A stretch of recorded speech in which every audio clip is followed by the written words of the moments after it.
That's Carter. He's a peregrine falcon, and he's feeding on some quail.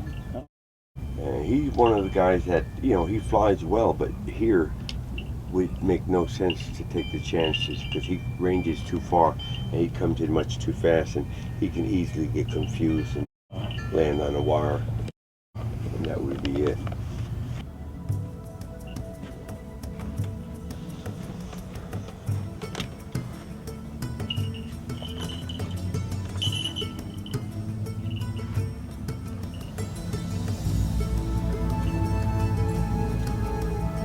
$991 grams.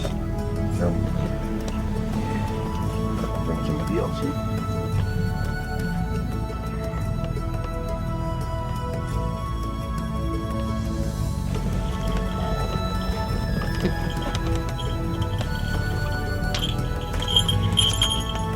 Another good thing in here is if the bird jumps, it doesn't jump out and get away. 711 grams. Phantom. 711. And come on out.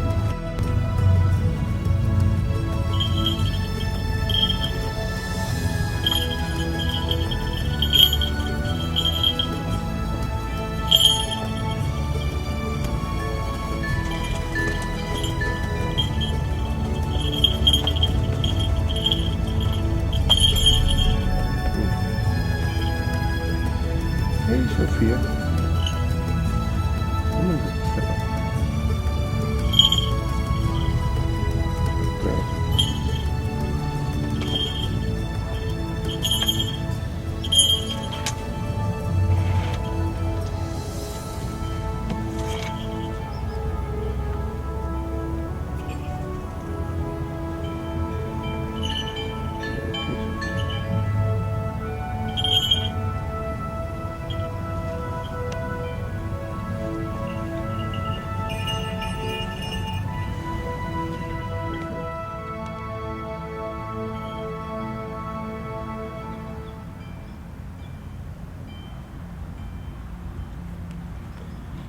Tie her here till I feed her. And she'll sit with her hood on until after I feed her. Okay. Normally, once I hood them and weigh them, then they sit hooded until they get fed or flown. Yeah. So, and I was going to feed him on the fish earlier, but that would take 40 minutes, and you guys popped up and I still hadn't gotten. So we can see what I'm going to be feeding him with my feeding gauntlet. Okay. So it's a little thicker and got it tethered. And what I have here is I got some chicks and I sprinkled calcium on them. So what we use for a diet is we use chicks and we use rodents. White or like the kestrels eating the black ones. The color doesn't matter, you know. But the idea is to try to rotate the food so that they have a good healthy variety. Yesterday they had a quail. This small falcon ate a whole quail. So I give him fat days and then I start regulating them. Phantom can't fly here because he is really one of the top guns on the team, and he's real fast. He got some real nice style, but this wire is on 4 sides of the stage here, so that's extremely risky.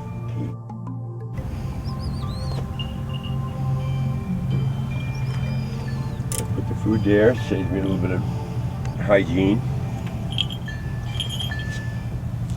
And now let him eat on my hand. And he's pretty fat, so he's not acting very eager, but he should eat. He'll eat. Come on, Phantom.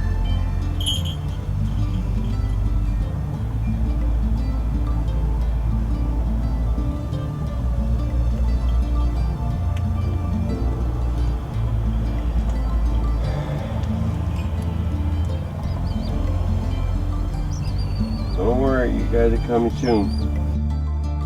That's the bird that he's aware of what's going on over here. That's right. Put my back to that area. He's trying to stay in here in the shade. They get jealous, right? They get anxious. because then they want to eat. It's not jealousy.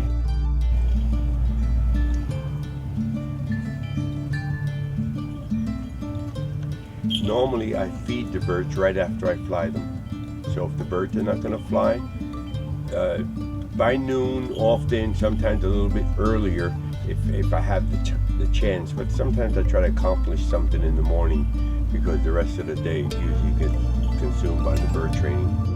But those who are not going to fly, I try to get hooded and fed earliest. And then I get on with the other guys. Unless I'm running on the lake side, of course, you know, because I try to fly the birds as close to their performing time as possible. It gives me a 24-hour weight control, and it sets them on a conditioned routine, knowing that at about this hour they're going to be going on the hunt.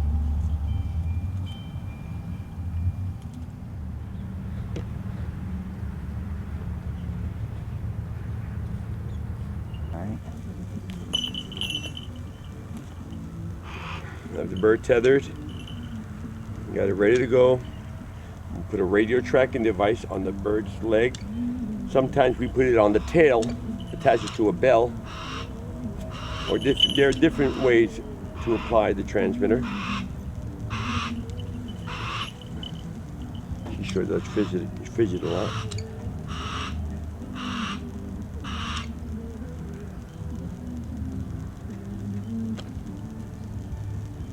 Put a little zip tie here.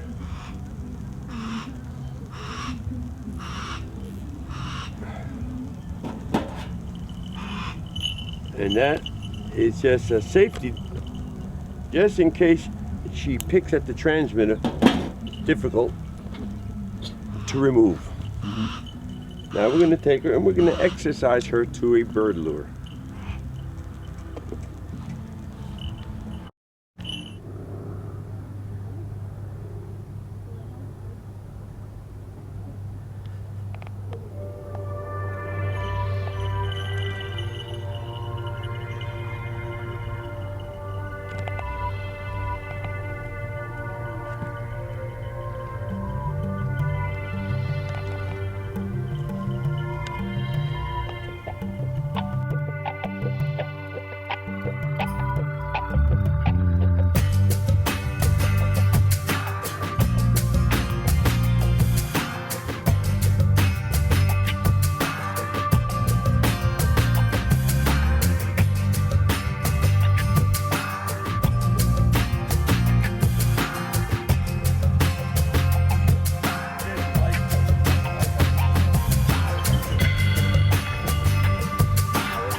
After being fattened up yesterday, and now today they're a little bit on the heavy side, maybe a little bit sluggish, you know.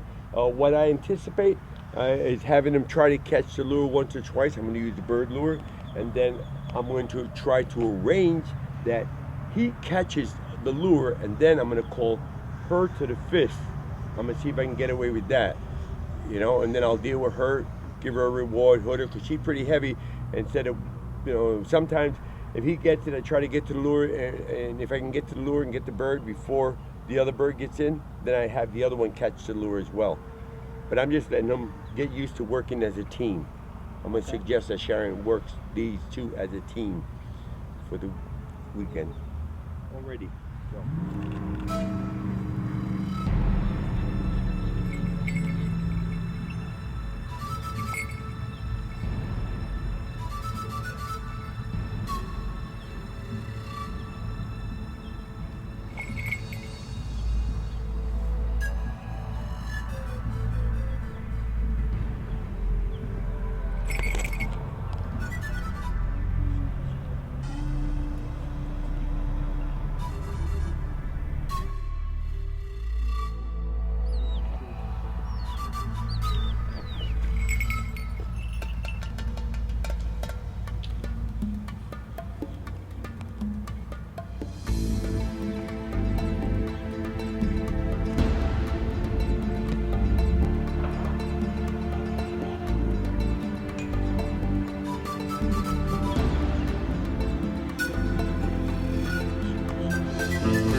Take them around the circle a couple of times, but I do think people like to close.